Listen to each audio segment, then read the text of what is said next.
Welcome to Mayor Brown's Tech Talks podcast. Each podcast is designed to provide insights on legal issues relating to technology and IP transactions and keep you up to date on the latest trends in growth and innovation, digital transformation, IP and data monetization, and operational improvement by drawing on the perspectives of practitioners who have executed technology and IP transactions around the world. You can subscribe to the show on all major podcasting platforms. We hope you enjoy the program. Hello, and welcome to Tech Talks. I'm your host, Julian DeBell. Our topic today is scaling a business through strategic IP partnerships and brand licensing. I'm joined by my colleagues, Christine Young and Rich Asmus. Christine is a partner in Mayer Brown's Intellectual Property Group. Her practice spans global trademark prosecution and enforcement, brand management, anti-counterfeiting, false advertising, and IP transactions. Christine works with technology, retail, entertainment, and hospitality companies to build, protect, and monetize brand value across markets. Rich is also a partner in the Intellectual Property Group here in our Chicago office. Rich advises on strategic IP agreements, technology and content licensing, trademark and copyright counseling, advertising, and the increasingly critical area of IP issues and AI. He's guided clients through both complex transactions and bet the brand disputes. Rich, Christine, welcome both. Thanks, Julian. Great to be here. Thanks, Julian. Excited for the conversation. So let's set the stage. Rich and Christine, you've made the case that licensing is more than a revenue lever, it's a growth strategy. So let's talk about that. Why license and why now? Yeah, I'll start. So at its best, brand licensing is a capital efficient way to expand into new markets, new categories, and new geographies, but without needing to build everything in-house. A company can leverage the partner's manufacturing know-how, maybe their distribution network, or other special features they have of their business, whereas your partner is leveraging your brand equity or maybe your technology stack. And that combination can shorten time to market and can materially de-risk expansion.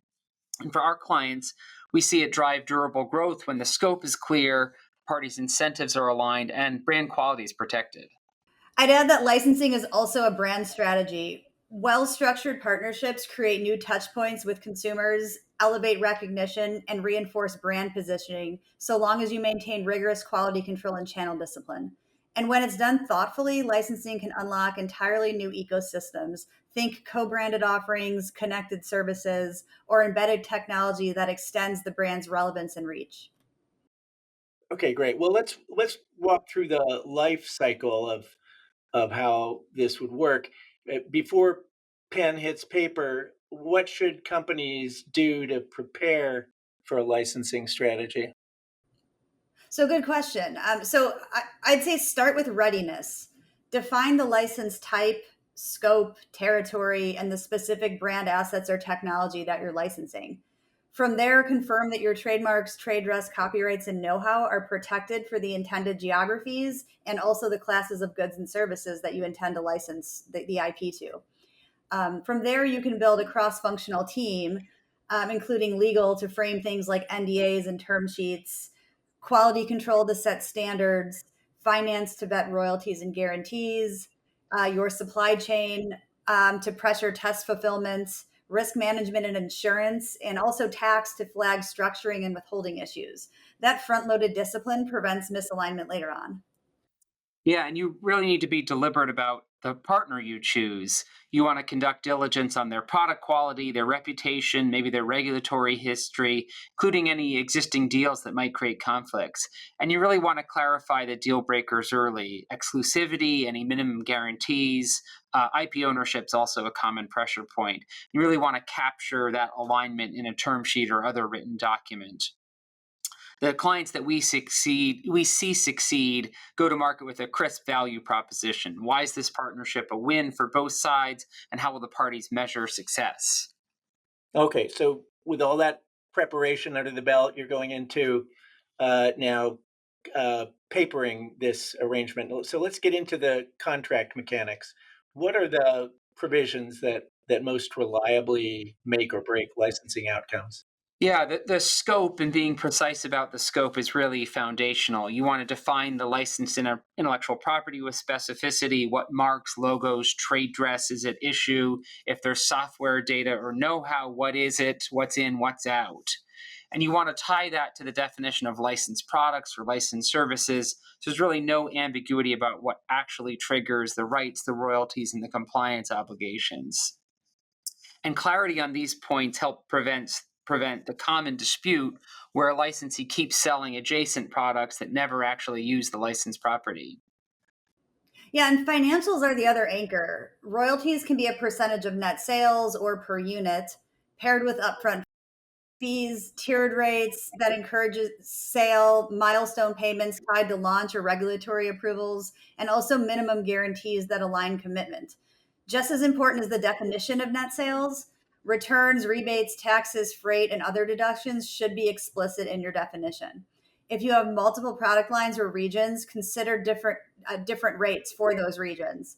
And in volatile markets, build in flexibility. Performance tiers or reopener triggers can be extremely helpful to help combat uncertainty.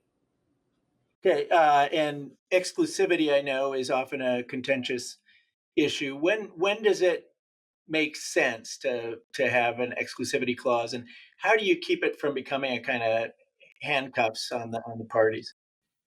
Yeah, exclusivity can definitely be the right tool in some situations. For example, when a partner is making significant capital investments and wants to make sure that investment isn't undercut by other licensees.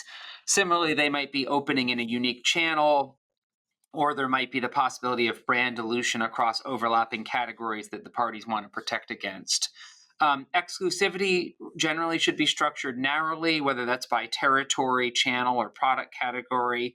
And you really want to pair it with performance obligations like sales milestones or marketing spend. If a brand owner is going to license a mark exclusively, it wants to know that its licensee is going to be making the best of that license in the particular exclusive field. A right of first refusal or first negotiation on adjacent categories can also be a middle path that protects the deal momentum without overcommitting either party.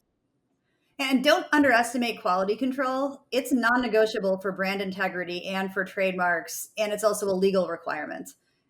Bake in objective standards tied to brand guidelines and approved prototypes.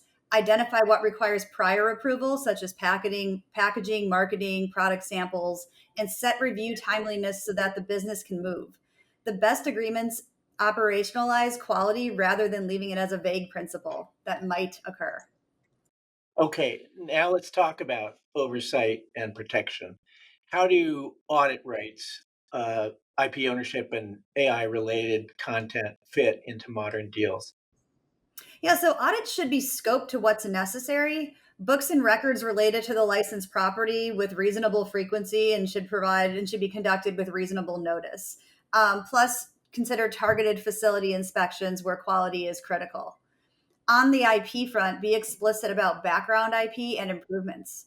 For example, who owns what is created, who the question you need to address the question of who owns what is created during the term of the license agreement. Who can use it after termination as well? That's a key question. If you'll be removing co-branding from software post-termination, state clearly that continued use by the permitted party won't imply affiliation. You can do that for other products as well and should.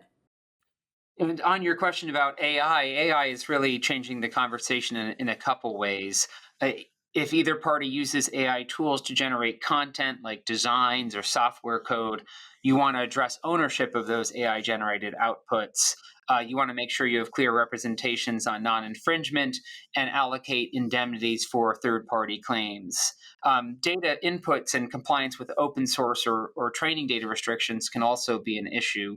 It's a lot easier to sort of solve those issues in the document rather than wait for a dispute to arise. Okay, what about sub-licensing termination, the kind of the nuts and bolts provisions? If sublicensing is allowed, require approval rights, ensure downstream adherence to quality and brand standards, and maintain privity where you need it. On term, you should align with product life cycles and renewal horizons and plan for a sell-off or wind-down period to clear inventory responsibly.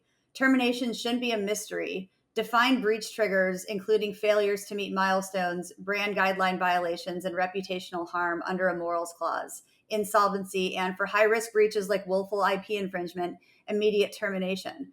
Then operationalize exit. For example, product recalls, debranding, and the final reports. And channel discipline matters too. For example, what distribution is permitted during the term and during the sell-off. If you are going to allow expanded channels or donations for inventory clearance, you need to align those with the brand values and maintain some pricing integrity.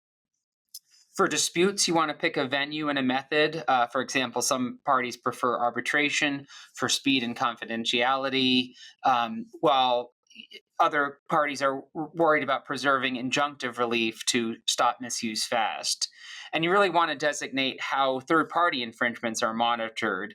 Oftentimes, your licensee has better data than you do about what's happening in the marketplace.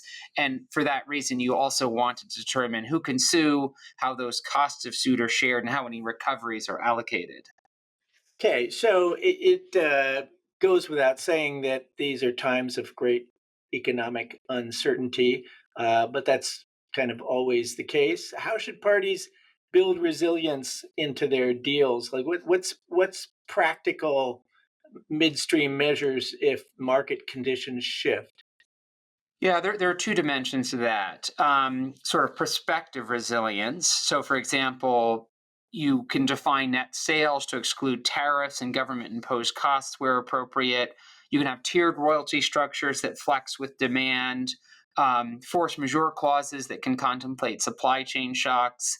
And there can also be midterm renegotiation triggers that could be tied to certain objective economic indicators. That's what you can do sort of upfront. But there also can be midstream collaboration. If, for example, economic conditions or otherwise deteriorate, you can make temporary adjustments to royalties or minimum guarantees, or even territories to keep the deal viable, especially where there's a long-term relationship and communication between the parties is strong. We think the key is really to document any temporary relief with clear scope, timing, and snapback terms. And keep an eye on regulatory shifts, sanctions, import-export rules, data localization, and consumer protection laws. Building in compliance covenants and change in law provisions creates a framework for rapid, coordinated responses that protect both the brand and revenue streams. Okay, well, so given all the considerations you've laid out for us to think about, if you had to give listeners one must-do for licensing success this year, what would it be? Good question. So I'd say operationalize quality, transform brand standards into concrete approval processes, response timelines, and audit protocols that your team can execute. That's how you protect equity while moving at market speed. And for me, it's really about aligning incentives. You want to get the economics, the exclusivity, and the performance obligations tuned so that both parties win when the partnership itself wins. That's probably one of the hardest things to do, but that's what sustains momentum through launch, scale, and renewal. Well, thanks, Rach, and thank you, Christine. I really appreciate you joining me to walk through the strategies and best practices behind scaling a business through strategic IP partnerships and brand licensing. And thanks to all of our listeners for joining us today. If you have any questions about today's episode or an idea for a future one on technology and IP transactions and the law, please email us at techtransactions@mayerbrown.com. We hope you enjoyed this program. You can subscribe on all major podcasting platforms. To learn about other Mayer Brown audio programming, visit mayerbrown.com/podcasts.